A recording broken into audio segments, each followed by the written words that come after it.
Bismillahirrahmanirrahim. Assalamualaikum warahmatullahi wabarakatuh. Alhamdulillahirabbil alamin. Wassalatu wassalam ala sayyidina Muhammad wa ala alihi wa ashabihi ajmain. Syukur alhamdulillah malam ini kita bisa berkumpul lagi di kajian rutin Wahis Landakers, melanjutkan pertemuan kita 2 minggu yang lalu mengenai pembebasan Konstantinopel yang 2 minggu lalu kita sudah mendapatkan paparan dari Ustadz Agung mengenai Abu Ayyub. Sebelum mulai, marilah kita sama-sama membaca Ummul Quran, surat Al-Fatihah. Semoga dengan keberkahan surat Al-Fatihah, majelis kita ini diridhoi, diberkahi, dan dirahmati oleh Allah Subhanahu wa Ta'ala. Al-Fatihah. Bismillahirrahmanirrahim. Alhamdulillahirabbil alamin. Arrahmanirrahim. Maliki yaumiddin. Iyyaka na'budu wa iyyaka nasta'in. Ihdinas shiratal mustaqim. Shiratal ladzina an'amta 'alaihim ghairil maghdubi 'alaihim waladdallin. Amin. Silakan Ustadz Agung untuk menyampaikan kajiannya. Kita ada waktunya sampai jam berapa untuk penyampaian materinya? Sampai 20.40 kali. 20.40 ya. Nanti tanya jawab berarti ya. Maksimum sampai jam 21 ya? Ya, Ustaz. Baik, insya Allah. Ini layar saya sudah bisa dibacakan ya? Sudah tampil, Ustaz. Baik, insya Allah. Bismillahirrahmanirrahim. Assalamualaikum warahmatullahi wabarakatuh. Innalhamdulillah nahmaduhu wa nasta'inuhu wa nastahdi wa natubu ilaih wa na'udzu billahi min syururi anfusina wa sayyiati a'malina man yahdihillahu fala mudhillalah wa man yudlilhu fala hadiyalah. Asyhadu an la ilaha illallah wahdahu la syarikalah wa asyhadu anna Muhammadan abduhu wa rasuluh la nabiyya ba'dah. Allahumma fashalli ala sayyidina Muhammad wa ala alihi wa sahbihi wasallim, amma ba'du. Alhamdulillah, segala puja dan puji milik Allah Subhanahu wa Ta'ala. Salawat dan salam tak lupa kita haturkan, kita panjatkan kepada junjungan kita Nabi besar Muhammad sallallahu alaihi wasallam. Alhamdulillah, hari ini tanggal 12 Zulhijjah 1441 Hijriyah. Sebelumnya saya sampaikan dulu selamat Idul Adha, taqabbalallahu minna wa minkum. Mudah-mudahan kurban kita diterima oleh Allah Subhanahu wa Ta'ala sebagai upaya mendekatkan diri kepadanya. Yang kedua, kita juga alhamdulillah malam hari ini sesuai jadwal membahas tentang bagian kedua dari sosok yang penuh teladan, penuh keteladanan, yaitu sosok di Indonesia populer disebut dengan Sultan Muhammad Al-Fatih dengan nama yang biasanya kita temukan dalam buku sejarah Turki itu Mehmed Tsani bin Murad Tsani. Jadi Mehmed kedua. Mehmed kedua dari ayahnya itu adalah Sultan Murad kedua. Nah, pertemuan kita sebelumnya sudah kita bahas tentang sosok yang juga menjadi inspirasi bagi Mehmed, yaitu Abu Ayyub Al-Ansari. Nah, kita sekarang masuk kepada bagian kedua. Saya ingin memberikan sekilas kisah tentang sosok ayah dan ibunya Mehmed kedua. Biografi atau mungkin bisa disebut sebagai buku sejarah paling awal yang menulis tentang atau mencatat ya rekaman sejarah, mencatat di dalam suatu kronologi yang bisa disebut sebagai sumber primer itu adalah Tarikh Ebul Fath yang ditulis oleh Tursun Bey dalam bahasa Osman Leja. Kemudian juga kita bisa mengandalkan buku-buku sekunder bahasa Turki dan bahasa Inggris. Mungkin yang paling bagus itu adalah yang diterbitkan oleh Profesor Dr. Halil Inalcik, kemudian Profesor Dr. Mehmet Maksudolu, kemudian Dr. Salih Gulen. Ada 3 buku lah paling tidak yang available. Kalau agak kontroversial itu bukunya Franz Babinger, Mehmed the Conqueror and His Time. Harus hati-hati kita membacanya karena Prof. Halil juga memberikan warning yang tegas untuk hati-hati membaca buku tersebut. Ya. Ini dari beberapa sumber yang saya sebutkan tadi, wabil khusus waktu awal pertama kali saya mulai menggarap atau menulis tentang memberikan presentasi tentang kehidupan Mehmet ini banyak menggunakan karya Profesor Mehmet Maksudolu, Osmanli History and Institutions According to Ottoman atau Osmanli Sources ya. Jadi sejarah kekhilafan Turki Utsmani berdasarkan sumber-sumber sejarah Turki ya sebagai sejarah primer. Walaupun banyak sekali sebenarnya di luar sana, apalagi di Turki banyak sekali buku-buku sejarah yang berkaitan dengan ini. Di Indonesia mungkin sumber-sumber Turki ini tidak populer, tidak dipakai kadang-kadang. Sehingga banyak juga kontroversi-kontroversi di dalamnya. Nah, sebagai pembukaan di sini adalah saya akan beri tempat ini kota namanya Amasya. Kota ini adalah kota kelahiran ayahnya Mehmet, jadi Sultan Murad II. Lahir di Amasya tahun 1404. Beliau adalah anak dari Sultan Mehmet Ewel, ya, kakeknya Sultan Muhammad Fatih. Gelar dari Sultan Murad II itu Abul Khairat.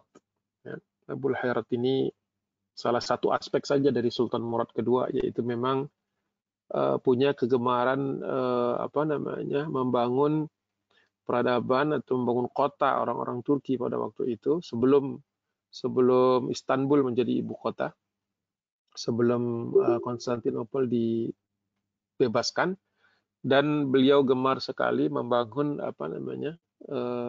kuliye. Kuliye itu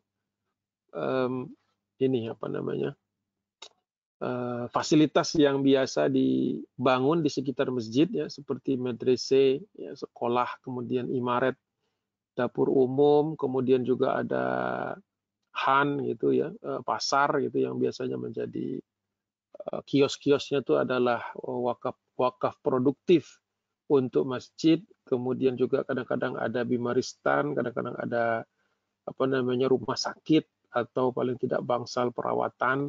Kemudian kalau di kota-kota besar kadang-kadang ada kuliah ya, jadi semacam universitas atau sekolah tinggi dan seterusnya. Ada juga yang karavansarai sebagai tempat orang-orang pedagang-pedagang itu menginap ya.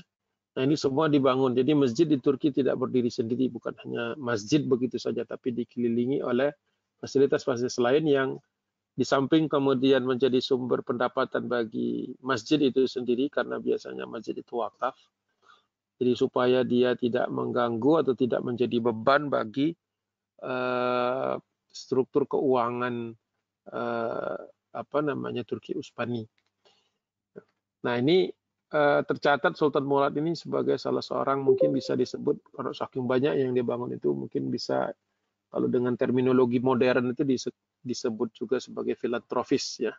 Orang yang banyak menghabiskan dana pribadinya, bukan dana kesultanan atau kekhilafahan, untuk kebaikan-kebaikan atau untuk social services.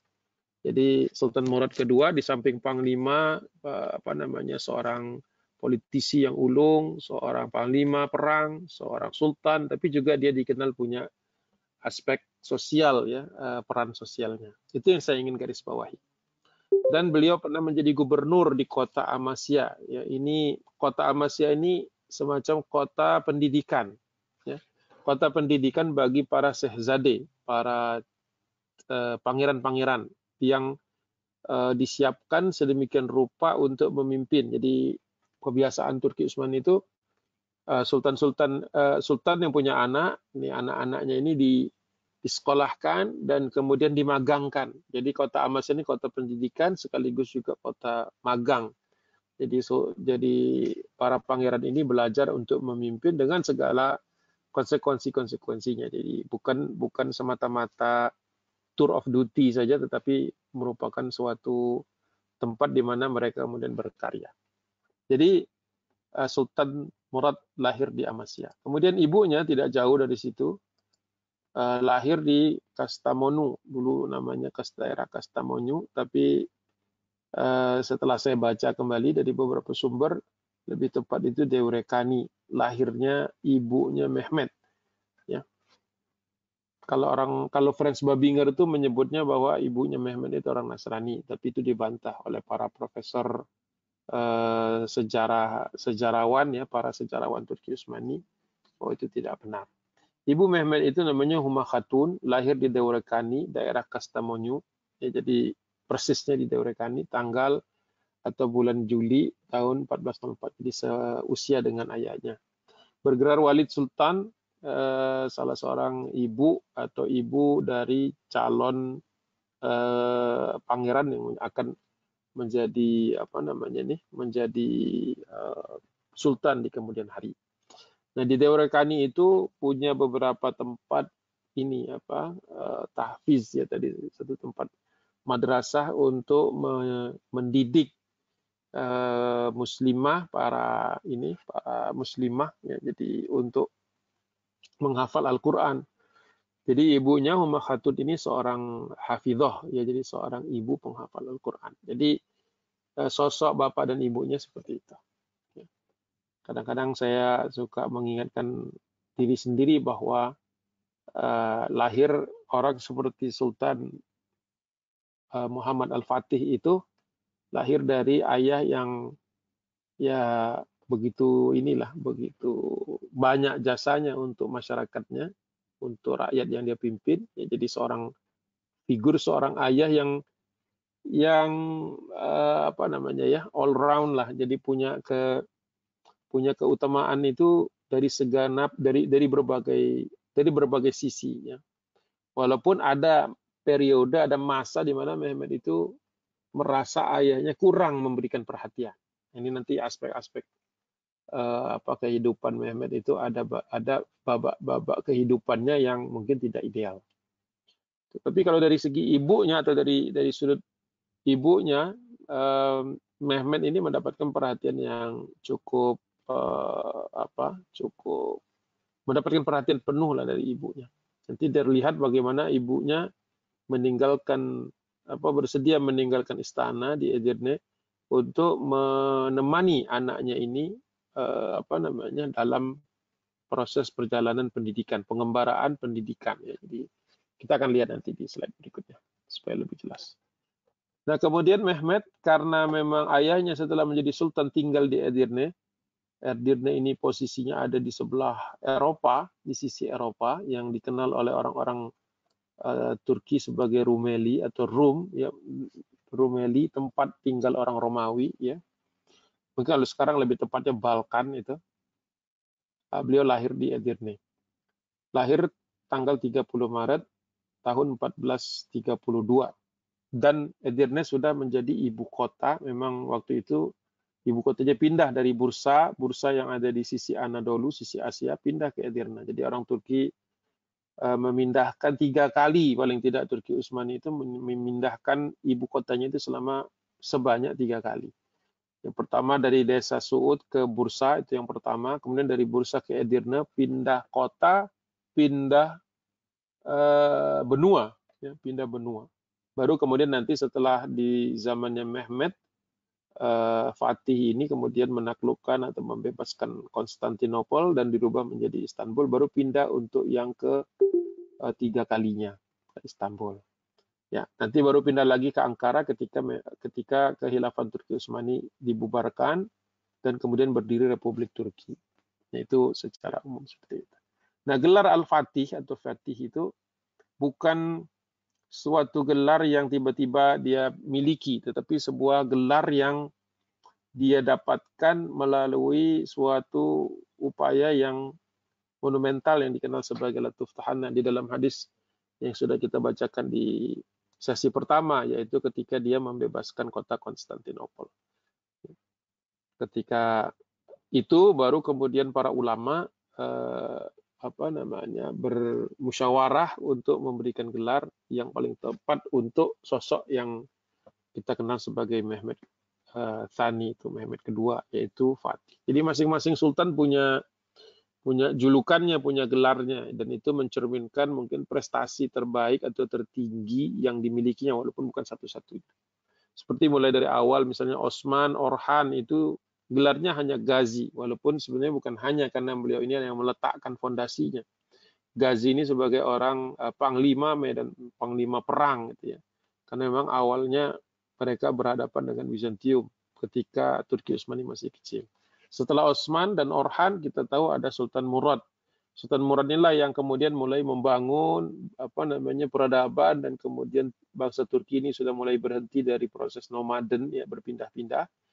Makanya kemudian dia bergelar Huda Vendigar atau hadiah dari Allah Subhanahu wa taala. Huda Vendigar kebetulan juga sama dengan julukan kota Bursa. Ya, jadi di zaman beliau kota Bursa itu tumbuh dan berkembang menjadi sebuah ibu kota yang bahkan menurut catatan Profesor Dr. Halil Inaljik itu menjelang 1453, menjelang tahun pembebasannya, itu bahkan secara perekonomian bersaing ya, antara Bursa dan Edirne itu mampu bersaing menghadapi Konstantinopel. Jadi bukan sekedar kota kecil. Kemudian setelah Murad udah Vendigar ada Bayazid Yildirim. Bayazid inilah yang membebaskan pada babak awal wilayah di Balkan ya. Sampai ke Serbia, sampai ke Bulgaria, sampai ke Yunani, sampai ke Albania ya. Perbatasan mungkin sampai ke Kosovo juga. Itu zamannya Bayazid Yildirim.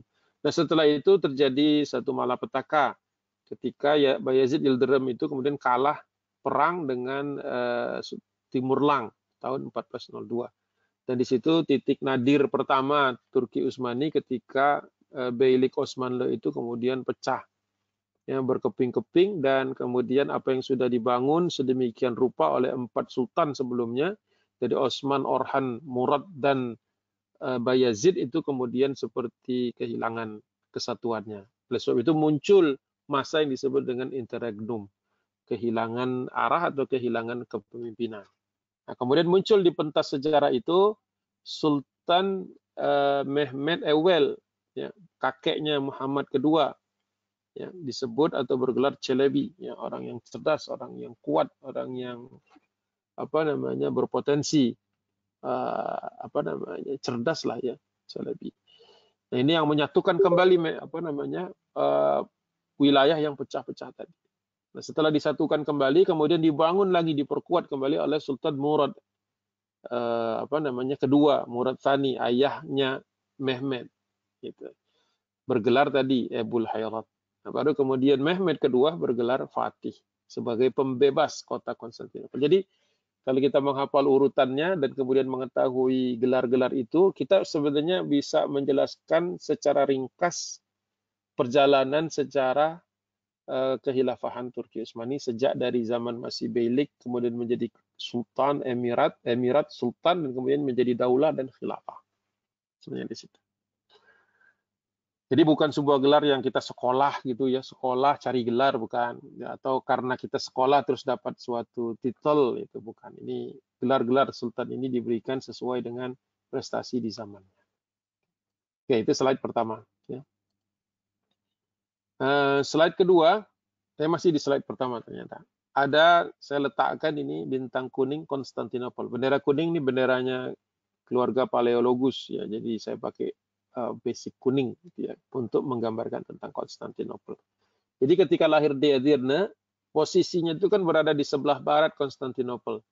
Jadi kalau sholat itu sebenarnya ya tidak menghadap Konstantinopel sih. Edirne itu kalau sholat itu ngadapnya kira-kira ke tenggara gini. Garis garis kursor ini ke bawah, ke arah Mekah ya, di bawah sini kira-kira tenggara. Makanya kalau setiap pagi kalau menjelang subuh itu selalu ayahnya mengingatkan bahwa ada kota Konstantinopel yang sudah dinubuahkan oleh Rasul Shallallahu Alaihi Wasallam bahwa dia akan menjadi negerinya kaum muslimin. Jadi dalam momen-momen tertentu memang Mehmed itu selalu mungkin bisa dianggap menjadi obsesinya merealisasikan Latuf Tahana itu. Latuf Tahana al-Qustantinia itu fala ni'mal amir amiruha wala ni'mal jais dalikal jais. Jadi mungkin satu-satunya cita-cita terbesar yang dimiliki oleh Mehmed adalah Latuf Tahana. Walaupun kita tahu menjelang kewafatannya tahun 1480-an, itu Mehmet sudah ingin menaklukkan atau ingin membebaskan satu kota lagi, itu kota Rom, ya, kota Rom atau Romawi atau Roma, gitu ya. Sudah mendarat bahkan sebagian pasukannya itu di Italia, tapi belum di semenanjung Italia ini, tapi belum sempat berhasil. Ya, dan itu masih harus ditangguhkan sampai masa yang berikutnya sesuai dengan ketetapan Allah Subhanahu wa taala. Oke, mari kita ganti slide.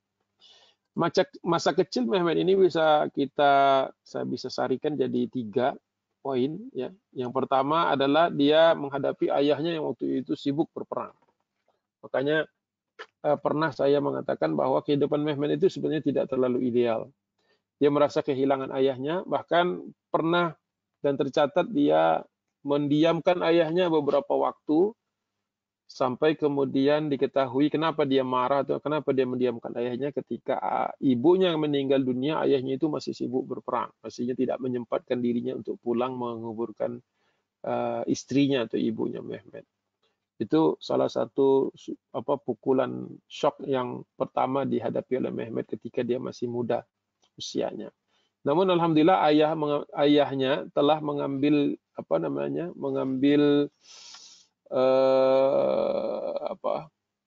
mengambil langkah strategis, yaitu ketika meninggalkannya, ya teman, terpaksa meninggalkannya karena perang kan tidak bisa menunggu waktu-waktu luang kita. Peperangan itu terjadi ya sekonyong-konyong atau terjadi ketika kita mungkin belum tentu siap untuk menghadapinya. Itu ditinggalkan 2 guru, ya, Mullah Ghorani dan kemudian di kemudian hari baru Aqsam Sudin. Jadi Mullah Ghorani itu termasuk guru yang punya dampak sangat kuat, ya, kepada Mehmet, karena akhirnya mungkin pencarian dia terhadap seorang sosok ayah itu dia temukan pada guru-gurunya.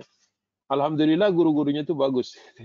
Artinya guru-guru yang memang disiapkan oleh Sultan Murad kedua untuk menggantikan dia. Ya.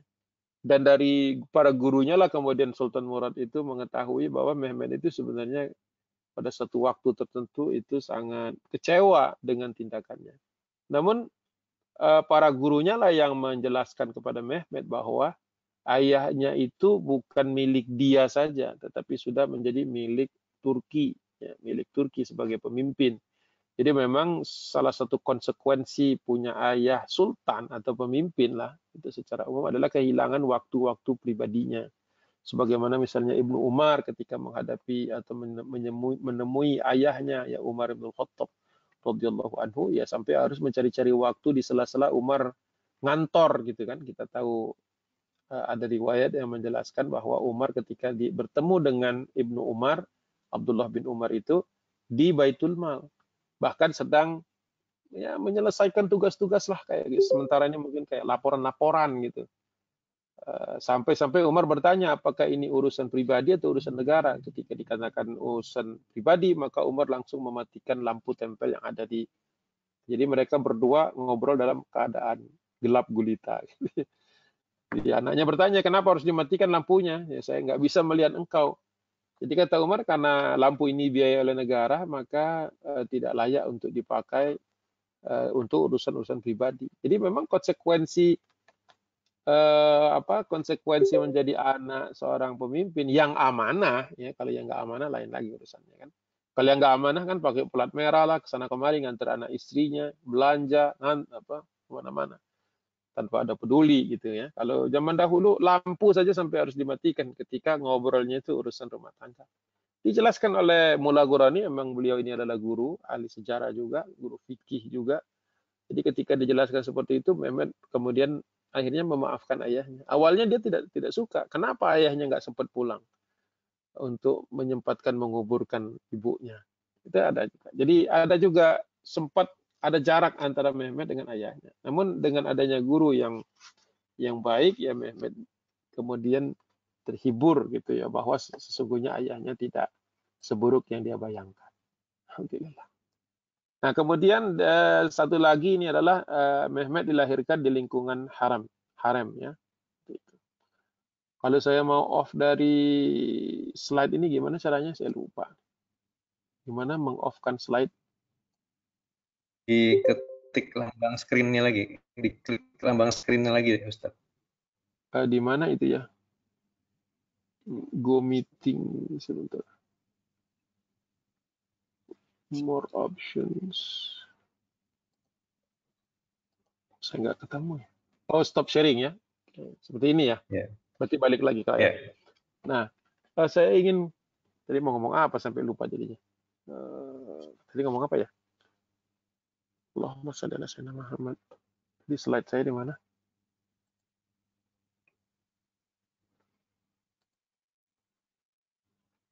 Oh, haram. Jadi ingat. Maaf, karena bingung jadinya. Nah, kan sering tuh kita dapati cerita-cerita tentang ini, cerita-cerita tentang haram. Apa Bu? Tadi ada yang ini, maaf. Tadi ada yang Oh iya, maaf Ustadz, iya betul. Tadi Mehmet besar di lingkungan haram. Ya, saya mau bicara itu tadi. Terima kasih. Jadi banyak sekali kan orang-orang menduga kalau haram itu ya kayak tempat inilah tempat ya, tempat yang dimana sultan itu kemudian dikelilingi oleh perempuan-perempuan. Bahkan kalau lukisan-lukisan orang Italia itu kan digambarkan perempuannya pada telanjang dan sebagainya, terus setengah telanjang gitu ya. Dan sebagai tempat yang kayak mungkin apa namanya lukisan-lukisan itu ingin memberikan gambaran seolah-olah di situ terjadi pesta-pesta seks gitu yang buruk lah ya. Padahal sesungguhnya tidak seperti itu. Ya, nanti saya jelaskan. Tapi saya mau nyampaikan, saya mau kasih lihat dulu ini ada buku judulnya Ottoman Harem.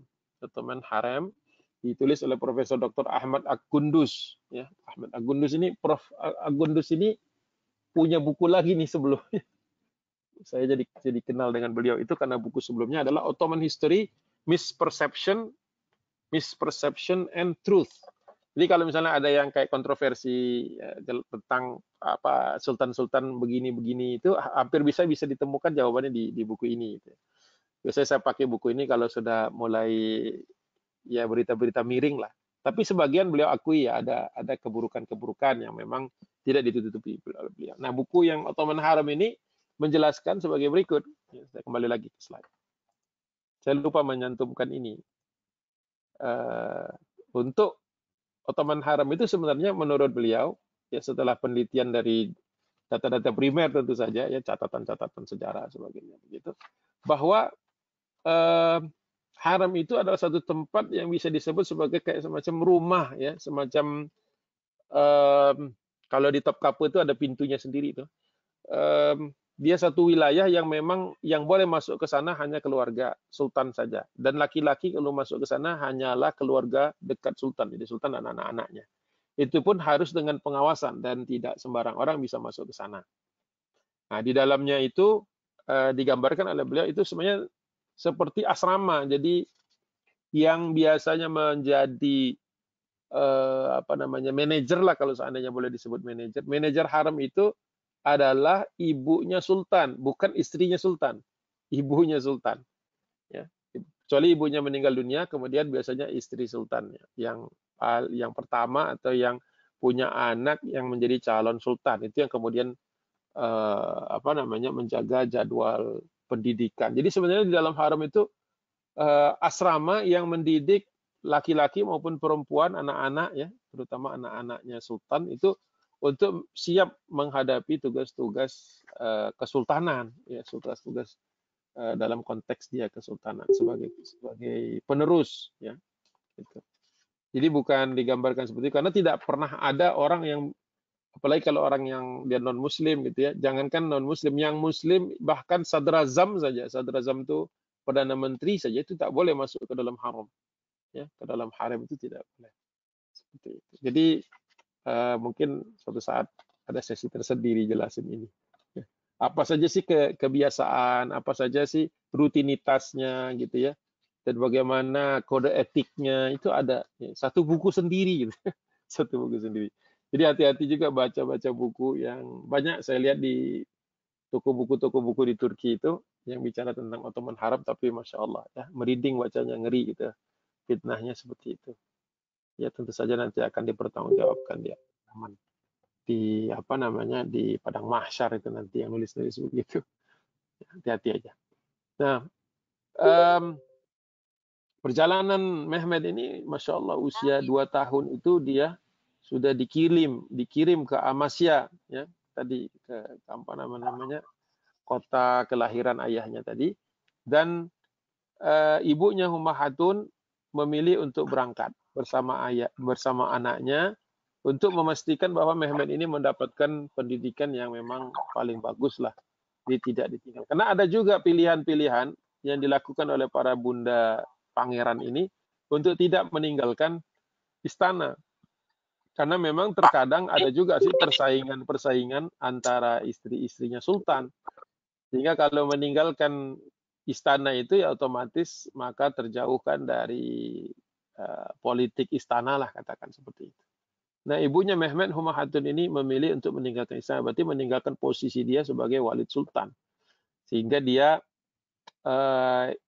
ya kalau kita lihat di kualitas keibuannya ini cukup unik lah ya, karena beliau bisa atau bersedia memilih mendampingi anaknya. Jadi Mehmet alhamdulillah walaupun sempat kehilangan figur ayah nanti usia-usia belasan tahun atau menjelang 10 tahun, namun dia tidak pernah kehilangan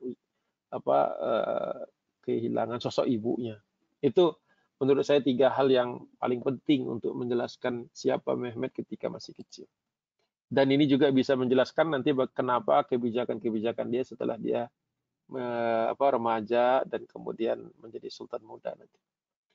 Termasuk satu-satunya sultan yang pernah menjabat 2 kali. Yang pertama kali menjabat 2 kali ya. Menjabat pertama ketika ayahnya mundur, kemudian menjabat lagi ketika ayahnya wafat. Itu pertama kalinya dalam sejarah Turki Utsmani ada sultan yang ada seorang pangeran menjadi sultan padahal ayahnya belum meninggal dunia. Itu Mehmet saja. Yang pertama. Nah, ini struktur keluarganya.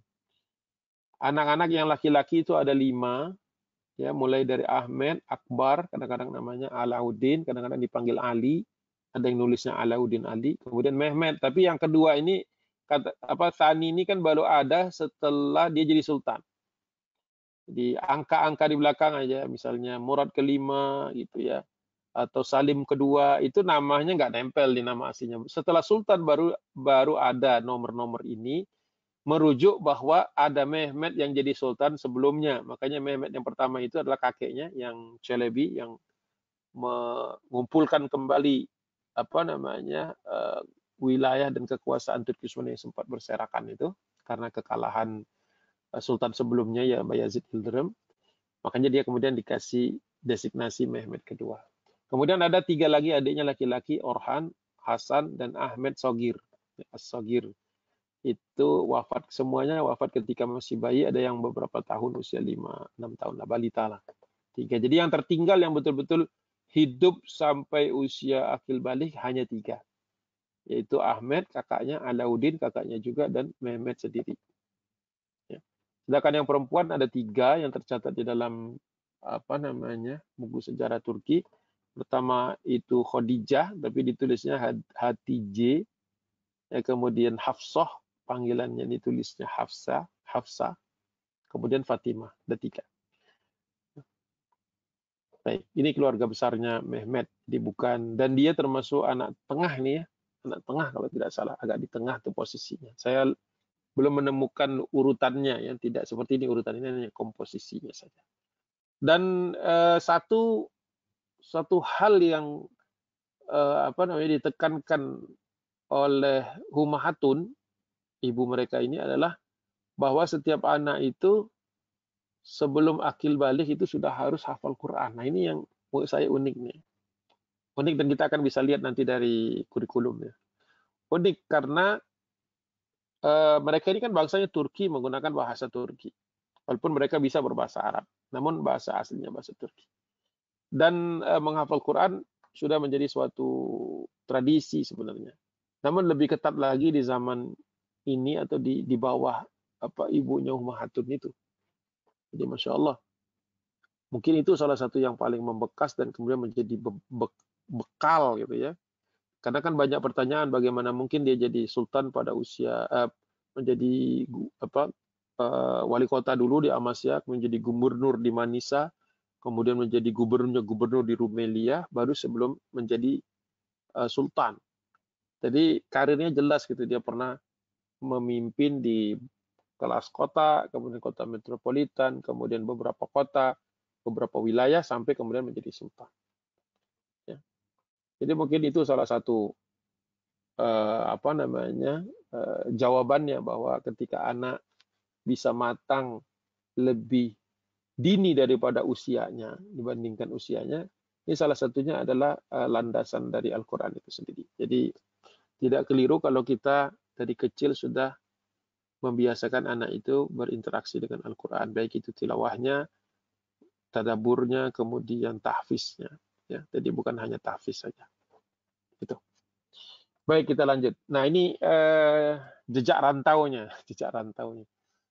Saya buatkan ini. Jadi perantauan pertama Mehmet ini dari Edirne menuju Amasya. Nggak bisa lewat Konstantinopel karena terlalu berbahaya, maka Mehmet menggunakan penyeberangan jalur di Dardanelles, di Selat Dardanelles. Beberapa tahun yang lalu saya sempat 2 atau 3 kali mengajak rombongan ke Dardanelles. Jadi dari Istanbul itu harus naik, dulu kita naik apa ya, naik bis ya, naik bis ke Bursa dulu, nginep 2 hari karena di Bursa banyak situs sejarah. Nah, dari Bursa kemudian kita mampir di kota Erdek. Erdek itu tempat mendaratnya rombongannya Yazid bin Muawiyah bersama Abu Ayyub itu radhiyallahu anhu. Mendarat di sini, kita berhenti sebentar. Nah, itu kira-kira 2,5 jam. Kemudian dari Erdek Badarma sekitar 2,5 jam lagi atau 3 jam. Itu sampai di Selat Bosforus, Selat Dardanelles.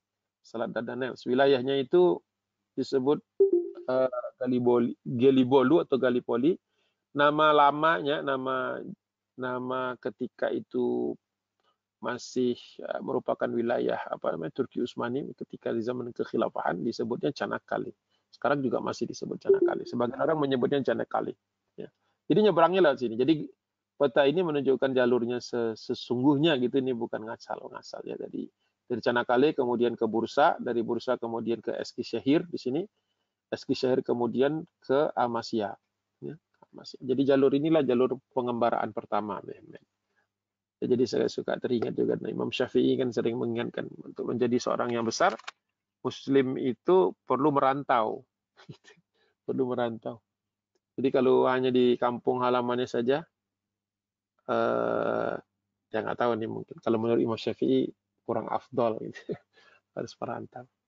Nah, merantau ke Amasya, Masya Allah, usia masih muda. Ketika dia sampai di Amasya itu, kakaknya, masih ingat ya, Alauddin, itu bersama dia disekolahkan di Amasya.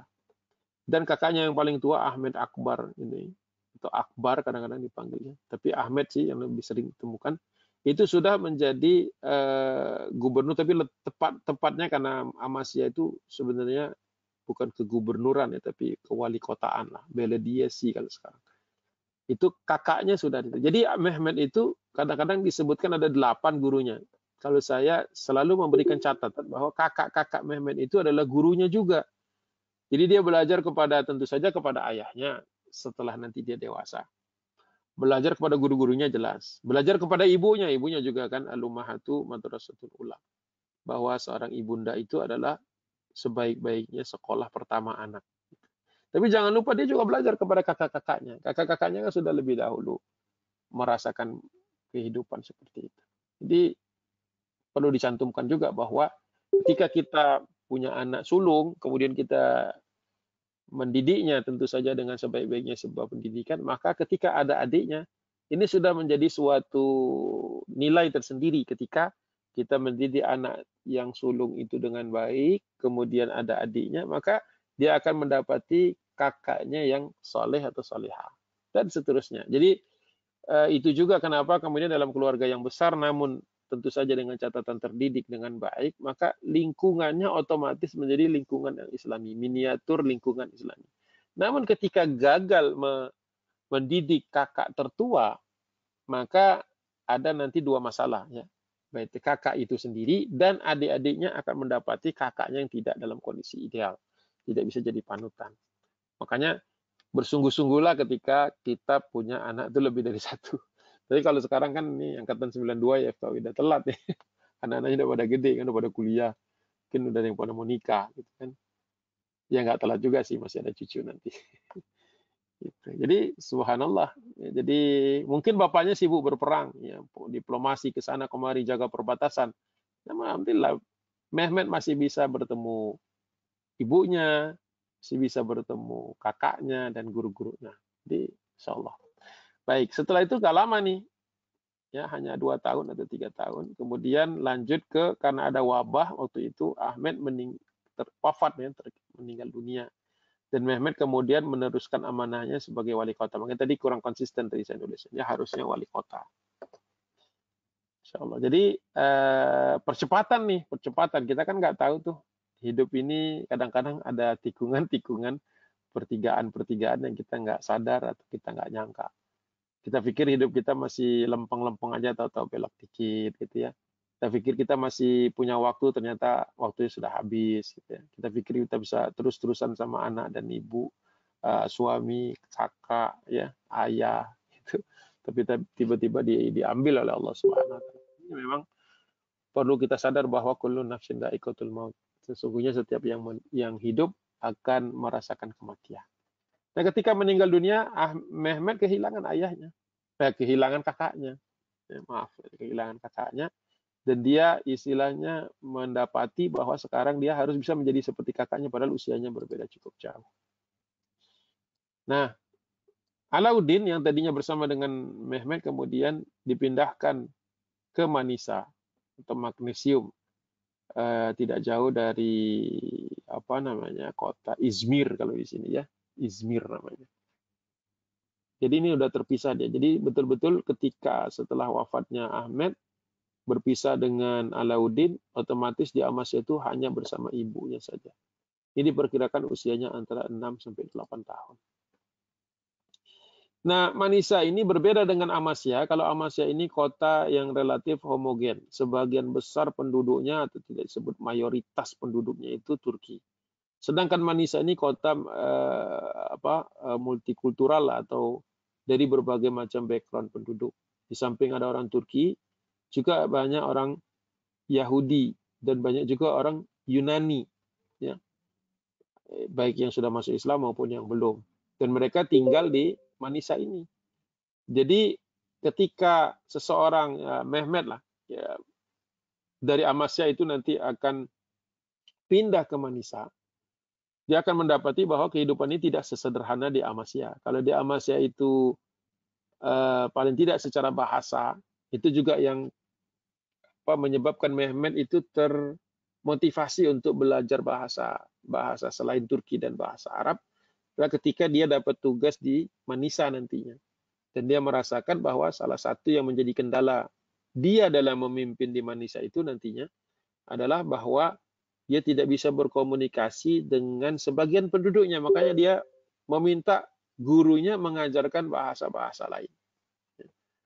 Jadi motivasi belajar bahasanya bukan untuk traveling, bukan untuk supaya kelihatan keren, tapi praktikal gitu ya, praktikal sekali gitu ya. Sebuah keperluan yang praktis, yaitu supaya bisa memimpin. Itu menurut saya amat menarik ya, ketika seorang anak di usia-usia semuda itu sudah merasa dia perlu suatu skill, set of skills atau language skills untuk bisa menjadi pemimpin yang baik. Menurut saya itu pasti sudah jelas ada pengaruh ibunya ya, di situ menurut saya, dan gurunya tentu saja. Tapi catatan sejarah menunjukkan dia request, dia meminta dihadirkan guru bahasa yang disebut dengan hanya disebut hoja, tidak disebut namanya, ya, hoja saja. Hoja itu bisa guru, bisa asisten, bisa secara makna khususnya adalah guru bahasa kalau di dalam konteks sejarah Mehmet. Ya. Dan menarik satu lagi adalah ketika dia sampai di Manisa itu, ya, ini saya klik dulu lagi. Jadi dia gerak ke Manisa, ini lewat daerah Konya. Di Konya ini konon kabarnya Mehmet berkenalan dengan tarekat memang Turki Utsmani ini hampir seluruh sultannya itu mengikuti suatu thariqah lah istilahnya. Thariqah itu perkumpulan yang sebenarnya ya sederhananya adalah mereka itu kumpulan zikir ya. Makanya orang-orang thariqah di Turki itu rata-rata punya tekke, punya satu tempat di mana mereka zikir lama.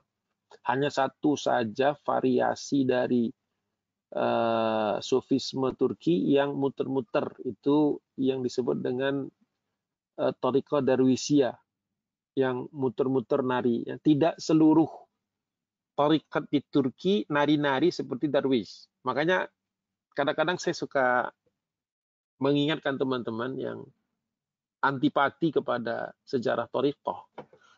Ya, seolah-olah tarikat sufi ini semuanya sesat. Nah, itu perlu baca lagi lah penjelasan-penjelasan sejarahnya. Saya tidak akan menjelaskannya di sini.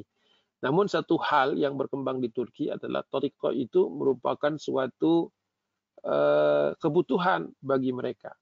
Ya. Kenapa dijadikan kebutuhan? Di zaman Osman dan Orhan waktu itu, ketika mereka maju ke perbatasan itu, mereka tidak menemukan kota Islam, tidak menemukan kota Turki. Jadi mereka betul-betul kalau di lapangan itu ya di tendanya lah, ya di baraknya lah, di daerah perbatasan, kadang-kadang di lereng gunung. Maka yang paling bisa membuat mereka tenang dan nyaman, karena belum ada masjid dan sebagainya, itu adalah memang thariqah. Dan terkenal mereka ini kalau zikirnya itu bisa panjang sekali ya, secara durasi waktu. Makanya biasanya para sultan itu ba'da isya mengambil sunnah untuk tidak menerima tamu untuk memperpanjang zikir.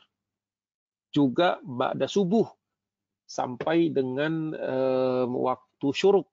Itu dua hal yang membedakan orang ahli thariqah dengan tidak. Itu. Jadi nanti mungkin dalam kesempatan berikutnya saya jelaskan lagi faktor-faktor positif yang kemudian tumbuh setelah Mehmet mendapatkan sentuhan tasawuf ini ya. Ilmu tentang tazkiyatun nufus, sebenarnya para ulama mendefinisikan tasawuf ini tazkiyatun nafs sebenarnya. Tapi ya sudahlah, karena waktu kita pendek, saya tidak mau terlalu panjang nanti. Nah, apa dampaknya Mehmet ini? Tentu saja ini ada faktor tadi saya katakan thariqah, kehidupan thariqah. Maka ketika sampai di Manisa ada dua perubahan mendasar pada diri Mehmet. Usia sekitar 8-12 tahun. Ya, tak begitu pasti masalah tahunnya itu. Tapi sekitar itu. Itu dua hal yang dia minta kepada ibu dan gurunya. Yang pertama tadi saya sebutkan minta guru bahasa. Ya. Yang kedua dia meminta guru khusus untuk murojaah hafalannya. Karena kalau dengan ibunya dia merasa kadang-kadang ya mungkin karena dengan ibu itu sudah dekat, jadi kadang-kadang timbul rasa segannya atau timbul rasa malesnya gitu. Itu ada juga itu di bukunya Gulen itu, Salih Gulen, Profesor Dr. Salih Gulen, bukan Gulen yang bikin masalah yang kudeta ya. Nanti keliru pula. Profesor Dr. Salih Gulen itu menyebutkan bahwa Mehmet pernah bolos gitu. Bolos dari sekolah tahfiz yang dipimpin sama ibunya sendiri. Ya, mungkin begitulah. Dia minta guru khusus. Jadi ada ya, tidak semuanya ideal lah tentang Mehmet. Saya juga tidak harus moles-moles Mehmet toh. Beliau sudah banyak kelebihannya tanpa harus kita poles-poles. Nah, jadi selama 4 tahun lah kurang lebih merasakan pengalaman memimpin kota yang bukan seperti Amasya. Jadi secara bahasa dia merasa dia kurang. Kemudian dia juga beberapa kali menghadapi masalah-masalah pelik yang ibunya hanya mengatakan seandainya kau sudah hafal Al-Quran kau pasti menemukan jawabannya. Nah itu menarik ya. Ketika memotivasi menghafal Quran bukan untuk ngejar setoran. Bukan untuk ngejar setoran tapi untuk memecahkan permasalahan. Pernah nggak kita menghafal Quran itu, ya tentu saja niatnya karena Allah SWT. Menghafal Quran agar kita mendapatkan satu penjelasan atas masalah-masalah kita. Kan Al-Quran itu kan nama lainnya kan Al-Huda, ya. Di samping Al-Furqan, ya. Petunjuk, sekaligus juga pembeda, atau juga Asyifa sebagai obat, ya, atas segala macam kegundahan kita. Ya. Jadi menarik nih, anak usia 8, sampai dengan kurang lebih 12 tahun nih masa-masa balik ya. Jadi waktu di Amasya itu belum balik tuh. Belum balik udah jadi wali kota. Sekarang baru balik sudah jadi gubernur di Manisa karena Manisa ini satu wilayah khusus lah. Seperti itu. Diminta dua, dia minta bahasa dan minta disiapkan atau diadakan guru khusus untuk tahfiz dia. Karena ibunya selalu mengatakan kalau ada masalah sebenarnya ada di Quran tapi kau belum hafal. Jadi waduh, kalau kita digituin gimana ya, ada masalah? Ada sih di Quran, cuma antum aja yang nggak hafal gitu. Itu mungkin kita jadi terdorong menghafal kan. Tapi kalau menghafal hanya untuk menyetorkan saja, lain halnya kalau sudah hafal terus murojaah, itu lain lagi. Tapi kalau yang masih belum hafiz ini atau hafizah ini, mungkin perlu kita melihat bahwa selama ini permasalahan yang kita hadapi tidak kita adukan kepada Al-Quran dulu, kepada Allah dulu. Ya itu mungkin auto correction untuk diri saya sendirilah. Ya, astagfirullah. Nah, setelah itu barulah kemudian dia ditarik kembali ke Edirne, usia 12 tahun, dipanggil oleh ayahnya, ya, dan diamanahkan, dijadikan sebagai gubernur untuk seluruh wilayah Turki Utsmani di Eropa atau Rumeli. Jadi di dalam pembagian administrasi Turki, itu antara catatan administratif wilayah Rumeli dengan Anadolu itu dipisahkan. Jadi ada dua kelasnya ya, kelas catatan Asia dan catatan Eropa. Menarik, memang rapi mereka itu.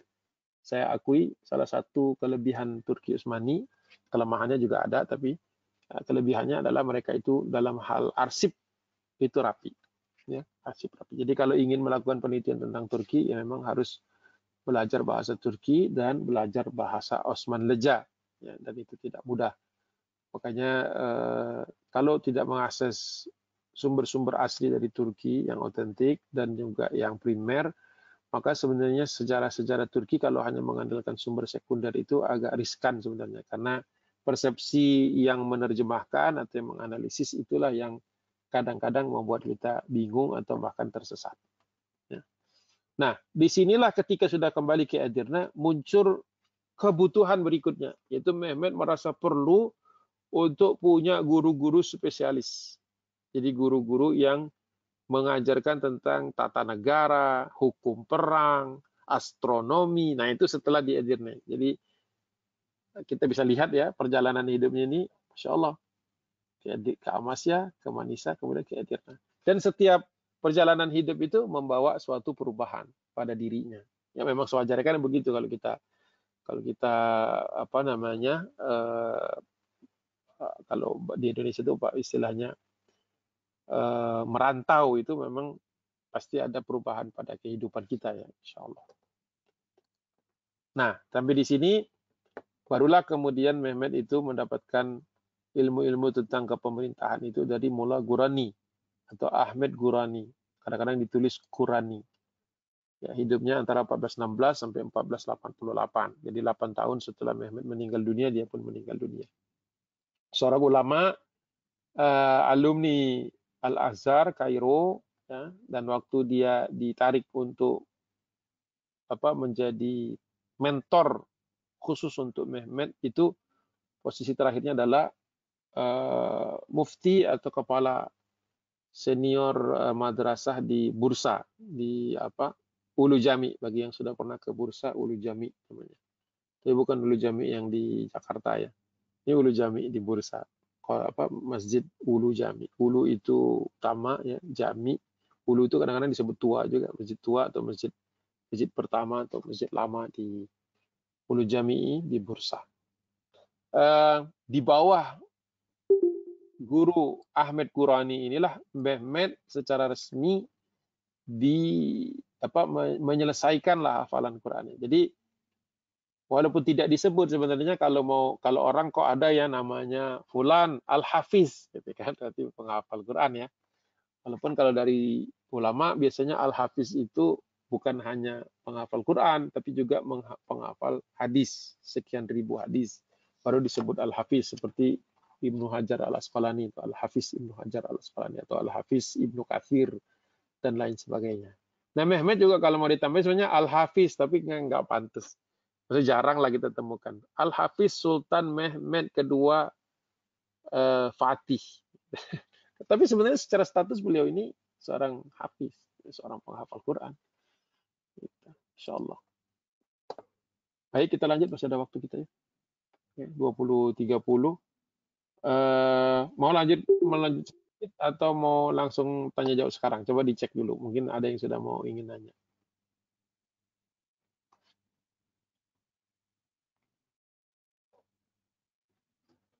Mana nih, Dokter Pringgo?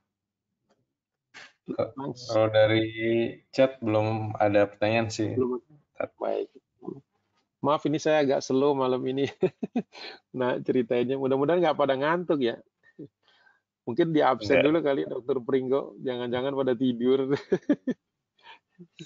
Ya, nanti kita habis ini tanya jawab. Ustadz Anang kayaknya penanya wajib. Iya. Apalagi dia dokter spesialis anak kan. Ini lagi bahas tentang perkembangan anak nih. Anak spesial namanya Mehmet ya. Jadi kita tambah bahan dulu ya. Sampai 20.45 ya. Jadi Iya, tanya Pak. jawabnya hanya 15 menit. Kalau sekarang tanya jawabnya mungkin agak lama. Tapi terserah lah gimana bagusnya. Takutnya ketiduran aja, saya tuh khawatir orang-orang pada tidur, pada kecapean Idul Adha kan. Pada nyembelih kurban, takutnya ini lagi pegel-pegelnya nih. Bagaimana Dokter Pringgo, lanjut apa? Dari teman-teman minta lanjut kayaknya. Lanjut, baiklah. Ya. Bagus juga tuh dilihat videonya, jangan-jangan pada tidur. Saya kayak ngomong sendiri takutnya. Tapi udah terbiasa sih sekarang ngomong sendiri gitu. Nggak tahu orang-orang pada ngapain. Iyalah. Baik ya, asumsinya pada masih dengar. Kalau nggak mungkin sudah pada live kali ya.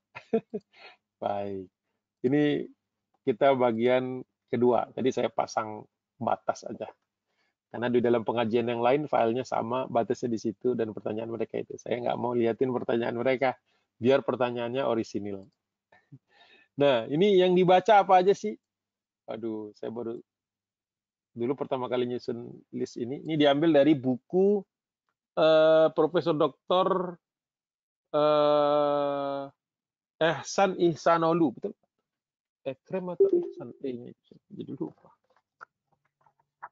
Ekmeluddin Ihsanolu. Nah, ini saya off dari layar dulu, coba. Oke, ini ada buku tebal. Buku untuk tidur ini mungkin kayak buku Sobota atau buku kayak atlas ini, kayak atlas apa anatomi, tebalnya begitu. Ini judulnya The Ottoman History of the Ottoman State, Society and Civilization. Terjemahan bukunya, aslinya buku Turki. Disusun oleh Dr. Ekmeluddin Ihsanolu. Itu ada bagian khusus tentang Ottoman education. Ya, education, institutions, system, itu menarik. Nah, di situ salah satu apa namanya, yang bisa saya dapatkan dari buku tersebut adalah bahwa di medrese termasuk juga di harem itu kan madrasah juga sebenarnya, ada sekolah khususnya juga. Maka bacaan-bacaan anak-anak madrasahnya di sana ngeri bacaannya ya. Pertama sarf ya, sorof ya, nahiu ini nahwu maksudnya. Kemudian mantek itu ilmu logika. Waduh, jadi madrasah di sana jadi tidak ada alasan atau tidak bisa dibenarkan orang mengatakan bahwa sultan-sultan Turki itu nggak ngerti syariat. Ada juga tuh yang suka ngomong bablas tuh. Ya. Gimana nggak ngerti syariat di level madrasah, mereka udah belajar bahasa Arab kok. Kita malah udah kuliah belum bisa juga bahasa Arab. Tapi kok ngeritik. Kenceng banget kadang-kadang yang ngeritik.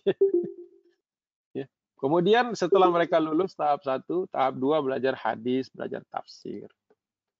Walaupun mereka cukup humble untuk tetap bertanya kepada ulama. Namun mereka itu lulusan sekolah syariat. Nah, level berikutnya nih yang lebih dahsyat lagi kalau menurut saya. Belajar adabi bahas, ya. Kemudian wa'az, pidato, retorika, balagat, ya, balagoh maksudnya. Kemudian ilmu kalam, teologi, filosofi. Kemudian hikmat itu sendiri. Kemudian fikih juga belajar. Ya, faraiz, aqaid, kemudian usul fiqh. Jadi ini medrese-medrese yang kalau kita ke Turki kan itu bangunannya sederhana banget. Mungkin karena bangunan aja yang kita lihat kita pikir ini mah kayak SDIT di Indonesia gitu. Kayak sekolah dasar biasa gitu, cuman beda bentuknya aja. Masalahnya kita nggak tahu dulu buku apa yang mereka pakai. Nah, sampai kemudian membaca penelitian Dr. Ekmeledin Ihsanolu. Jadi kalau mau tahu kenapa orangnya jadi pinter-pinter, karena dari kecil makanannya udah kayak kuliah. Kok bisa kecil-kecil makanannya kayak kuliah? Karena sudah ada Al-Quran. Makanya mereka itu rule number one, memorize the Quran. Rule number two, ya berikutnya lah interaksi dengan Quran. Baru yang ketiga, keempat, dan yang kesekiannya, ilmu-ilmu yang lain itu bisa nempel. Ya, kalau sekarang nih anak-anak dijejelin begini tapi tidak ngerti Quran, ya juga berat. Dan hadis dan seterusnya. Saya sempat sampaikan juga tentang ini ke beberapa praktisi pendidikan, ada yang kaget, ada yang garuk-garuk kepala, bingung, ada juga yang, oh ini dia nih missing link-nya Ustadz, gitu ya. Ada juga manggil saya Bang karena adik kelas. Oh ini dia nih, kita tuh dari dulu ragu gitu, apakah anak-anak itu bisa dikasih yang berat-berat kayak gini di level madrasah. Madrasah itu kan SMP, SD lah, jenjang. SD, SMP ya, jenjangnya seperti itu. Ya, kita mungkin ragu-ragu terus gitu. Tanpa kita sadari sebenarnya kita membatasi perkembangan anak. Makanya anak ketika SMA baru mau belajar bahasa Arab. Ya, padahal dia sudah dapat bahasa Inggris berapa jam tuh. Itu juga sih dilema-dilema pendidikan di dunia Islam. Nah, gitu. Tahun 2004 nih penelitian beliau atau apa bukunya itu. Udah agak lama ya. Banyak juga buku-buku yang harus dibaca. Nah, kita bagaimana nih? Kita yang udah kuliah aja nih belum belajar beginian nih. Terus kita mau mencetak anak lahir layaknya Mehmet Fatih. Nah, itu perlu direnungkan. Ya, ibunya nggak hafizoh, bapaknya nggak pernah nggak biasa wakaf. Kemudian bapak ibunya nggak belajar agama secara serius. Terus berharap anaknya jadi orang, ya berarti kita mengandalkan guru kan. Nah, makanya kalau sudah mengandalkan guru, sama guru mah jangan dikit-dikit ribut. Ya, banyak orang nih ya kesel sama gurunya, katanya begini. Nah, kalau kesel sama gurunya kan memang seharusnya kan pilihannya ya didik sendiri. Nah, kalau didik sendiri nih, bisa nggak ngajarin yang beginian? Dilema-dilema seperti itu harus dijawab. Saya bukan belain guru ya, tapi mendudukkan agar kita sebagai orang tua nih jangan terlalu egois juga nih melihat sistem pendidikan, apalagi dengan kondisi pandemi seperti itu. Itu mungkin beberapa hal yang saya catatlah di sini. Nah, ya kalau pendidikan berkarakter kalau istilahnya ya mungkin yang lebih tepat itu bahwa kepemimpinan dan kemiliteran dalam Turki Utsmani itu sebuah ilmu yang wajib. Jadi anak-anak tuh sebagaimana dahulu lah kalau di pesantren di Indonesia kan selain nyantri kan juga pasti belajar silat atau ilmu bela diri lah. Jadi itu satu hal yang nggak bisa dipisahkan juga. Apalagi Turki Utsmani, mereka hidup itu berbatasan dengan Bizantium. Bizantium itu kalau dulu itu disebut adidaya lah, pasukan negara besar, walaupun sudah mulai limbung. Makanya ketika pendidikan itu mereka tidak pernah lepaskan dari kemiliteran. Jadi anak-anak itu di samping belajar di madrasah juga belajar di barak-barak. Jadi mereka itu menjadi menunggang kuda, memanah dan lain sebagainya ya. Itu merupakan makanan atau kurikulum standar mereka. Nah, ketika itu dipadukan dengan hadis la tuftahanna, ini saya dapatkan terjemahan dari bahasa Turkinya ya. Konstantinia muhakkak feteh dilejektir. Bahwa Konstantinopel itu sebenar-benarnya akan difutuhkan oleh kaum muslimin. Onu feteh dan komandannya Guzel komandanzer. Dan komandan ya, mereka istilahnya komandan. Feteh dan yang memfutuhkan itulah sebaik-baiknya komandan atau pemimpin. Di terjemahan yang lain menggunakan emir, ya. Emir dan, ya, dan itu menunjukkan kepemilikan atau arah dari satu pembahasan lah, gitu ya. Saya double check dulu, takut saya keliru. Masya Allah. Ya, betul. Kemudian onu feteh dan ordune guzel ordudur, dan sebaik-baik pasukan ya guzel ordudur. Jadi pasukan yang ikut di dalam futuh tersebut itulah pasukan yang guzel. Guzel itu yang bagus atau yang terpuji, yang terperfect. Jadi pendidikannya mengarahkan orang untuk menjadi pemimpin, kalau tidak, dan untuk menjadi pemimpin itu adalah juga menjadi pengikut. Jadi sekolah leadership sekaligus juga sekolah followership. Kita mungkin sibuk menjadikan anak-anak kita ini pemimpin, tapi kita lupa kadang-kadang kita lupa membekalinya bahwa dia suatu saat juga harus bisa menjadi pengikut yang baik.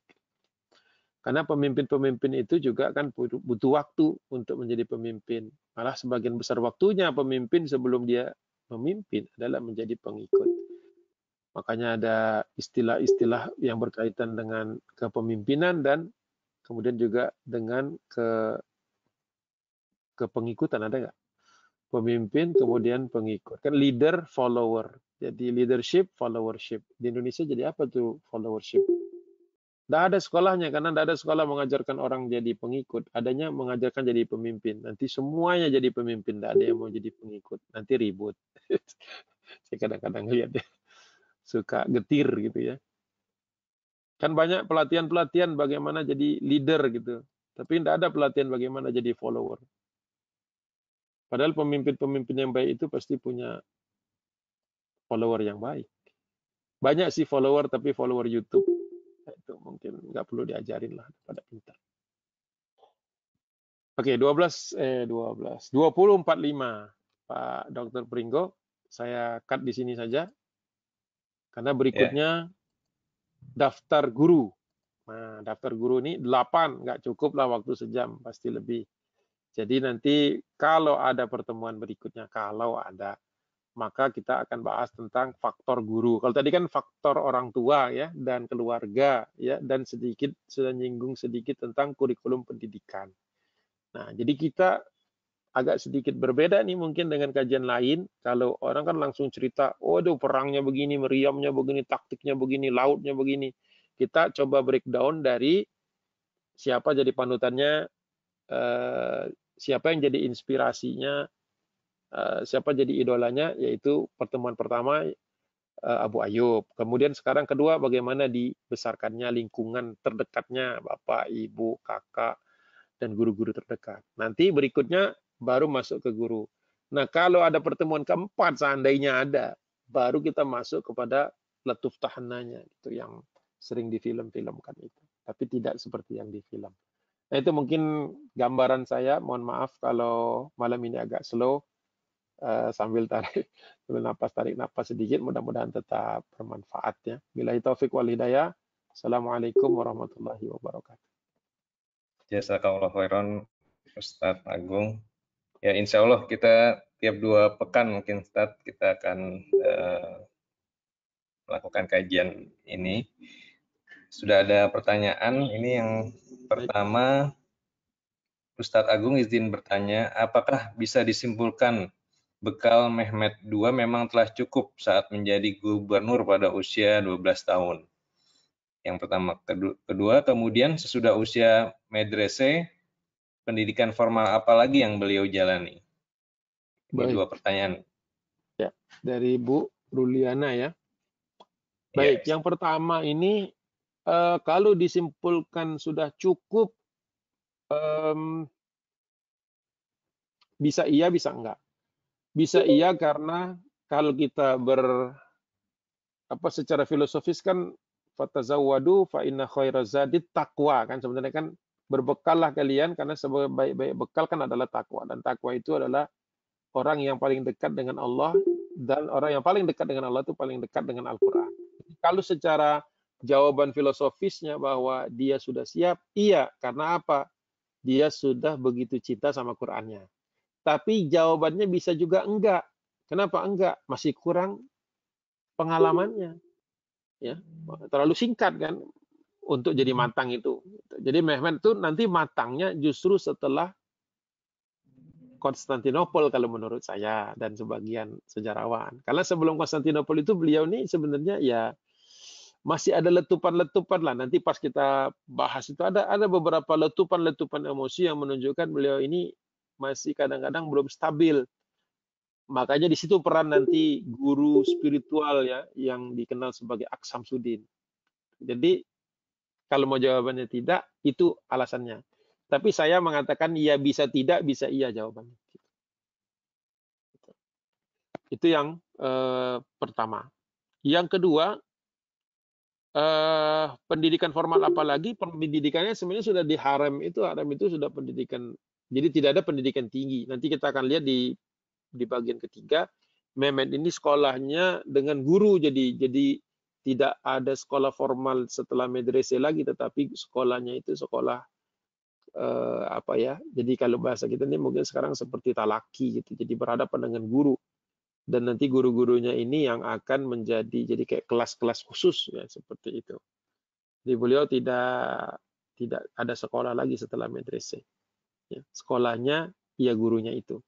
Dan kita akan lihat nanti di guru-gurunya itu dia mendapatkan ilmu yang sesuai dengan kebutuhan tantangan kehidupannya. Jadi dia nggak belajar mendalam tentang misalnya ilmu kedokteran, walaupun ada ahli kedokteran di zaman itu.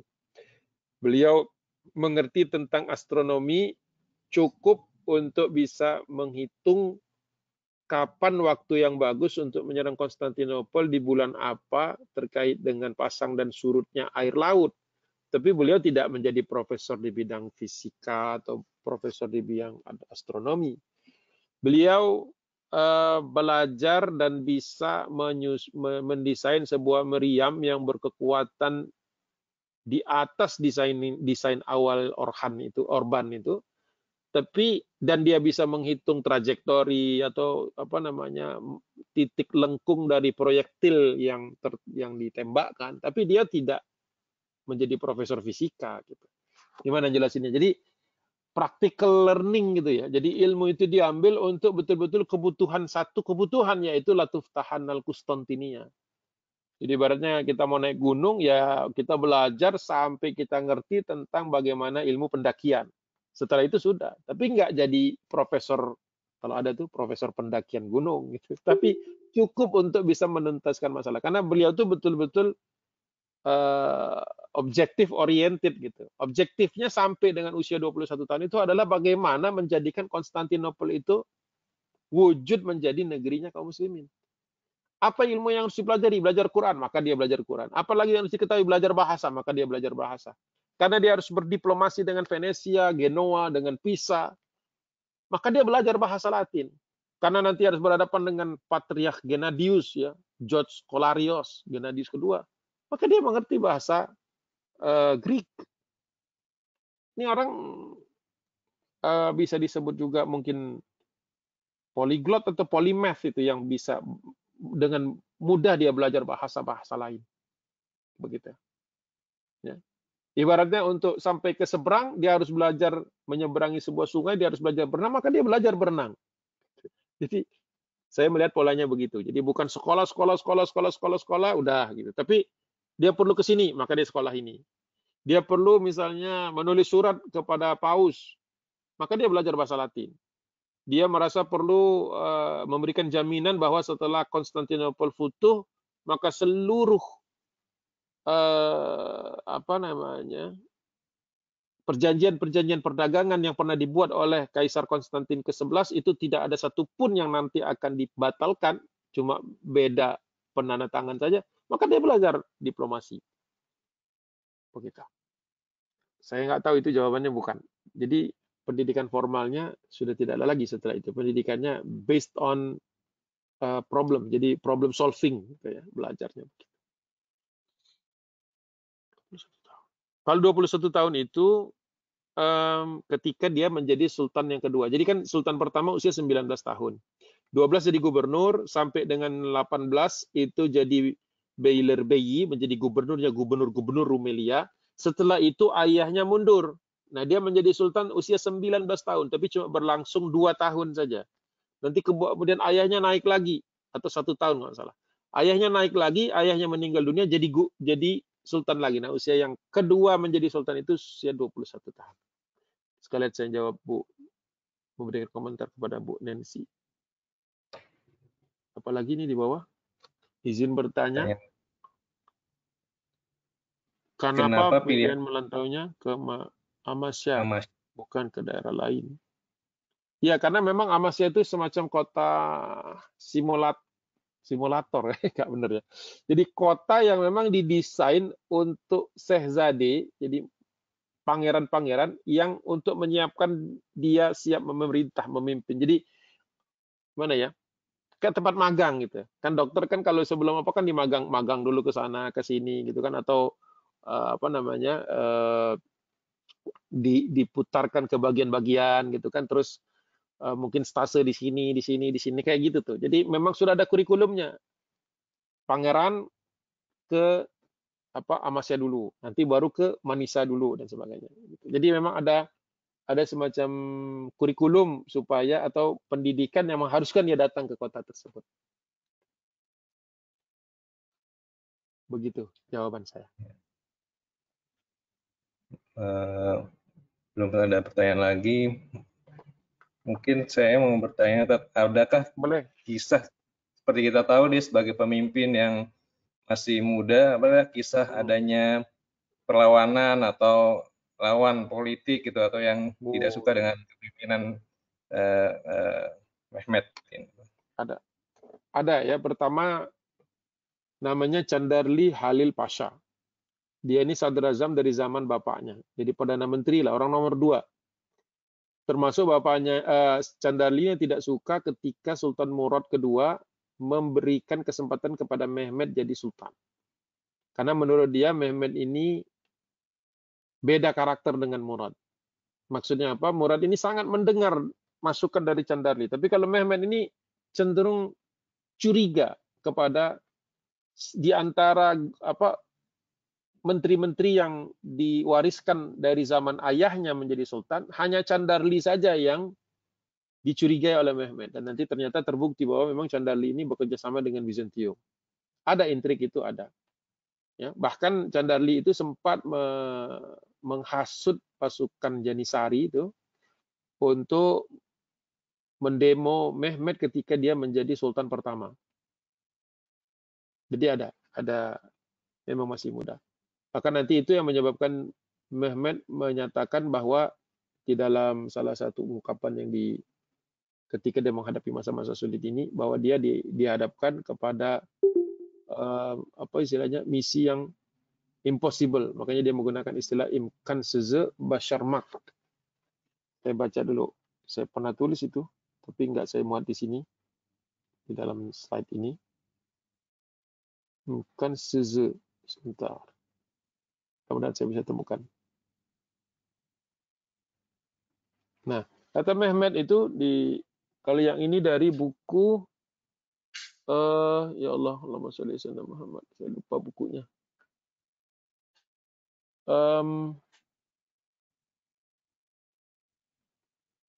Itu buku yang tentang Museum 1453. Itu ada salah satu mural yang menulis tentang ini dan disebutkan sumbernya di situ. Mehmet pernah berkata, imkanen senerena gurmek için imkansızı denemek lazım. Terjemahannya, terjemahannya. Kita harus selalu mencoba ya, kita harus selalu mencoba yang dianggap mustahil agar kita tahu batasan-batasan kemampuan atau yang disebut bisa gitu. Jadi Mehmet itu, ini ungkapan beliau, ungkapan hati beliau. Saya lagi nyari bukunya tapi nggak kelihatan saat ini. Jadi ungkapan beliau ketika beberapa kali keputusan Mehmet itu ditentang oleh Candarli Halil Pasha. Jadi dia katakan, ya namanya orang masih muda belum punya pengalaman kan, ketika biasanya kan kalau gitu kan junior kalau ketemu senior itu kan senior bilang, lo belum punya pengalaman aja banyak ngomong gitu kan. Ya gimana jelasinnya, emang pengalamannya belum ada. Ya namanya orang mau cari pengalaman gitu kan. Sama kayak melamar ke kerja gitu kan, ditanya ada pengalamannya, nggak ada. Ini pengalaman saya ini pertama gitu kan. Jadi susah dia jawabnya. Jawabnya akhirnya dia jawab dengan kata-kata tadi. Imkanen senerene gurmek için imkan zeze denemek lazım. Ya. Kita harus selalu mencoba yang dianggap orang tidak kita harus selalu mencoba hal-hal yang dianggap mustahil supaya kita tahu mana batasannya. Nah, akhirnya dia membuktikan bahwa di usia tersebut dia bisa merealisasikan latuf tahana, hadis latuf tahana. Itu jadi menarik, makanya kadang-kadang disingkat tuh perkataan tadi imkan seze basyarmak. Itu saya sablon di baju kaos yang kami pakai waktu napak tilas ke Turki waktu itu. Imkan seze basyarmak, to accomplish the impossible. Kalau di Indonesia kan untuk mewujudkan yang dianggap mustahil. Itu salah satu apa namanya ungkapan yang beliau pernah ungkapan bersejarah atau ungkapan Mehmet yang menurut saya cukup membekas lah pada diri saya ketika membacanya itu. Mudah-mudahan itu menjawab pertanyaan Dr. Pringko. Terima kasih, Dr. Mungkin ini ada satu pertanyaan terakhir. Boleh. Saat Mehmet kecil, siapa penguasa atau khalifah Islam di Mekah dan Madinah? Oke, kita cek. Saya juga nggak hafal. Tapi kalau ingat-ingat 1453 itu Mamluk berarti. Mamluk di, oke, sebentar. Di Mekah Madinah kan ya? Madinah, kita cek Mamluk. Oke. Mamluk siapa? Nah ini. Halaman 76. Sebentar.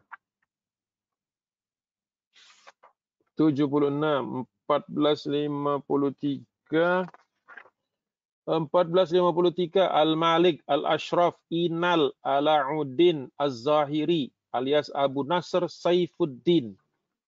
Itu khalifah atau sultan Mamluk yang secara de facto dan de jure menguasai Mekah Madinah. Ya, Mekah Madinah. Tapi biasanya didelegasikan kepada Syarif kota Mekah Madinah. Daftar Syarif kota Madinah tahun itu harus online. Saya tidak hafal, tapi sabar. Kalau mau saya carikan dalam waktu kurang dari 1 menit mudah-mudahan. List of Syarif Makkah. Kalau nggak salah ada yang sudah menyusunnya di internet. Syarif Mekah ada. Daftar Syarif Mekah ada. 1453. 1, 2, 1453 Syarif Barokat 1. Barokat 1. Itu jawabannya.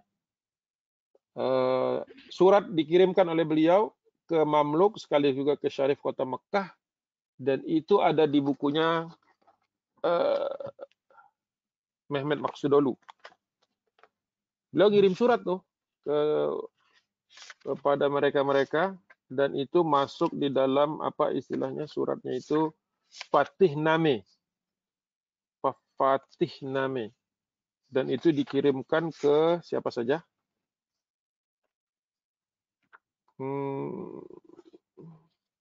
Kepada Sultan Mamluk di Mesir, Syarif kota Mekah, kemudian kepada Khalifah Abbasiyah yang sebenarnya secara nominal waktu itu sudah di Kairo kan, Mamluk yang memegang politiknya, tetapi secara spiritual masih Abbasiyah. Siapa Khalifah Abbasiyahnya? Ini menarik.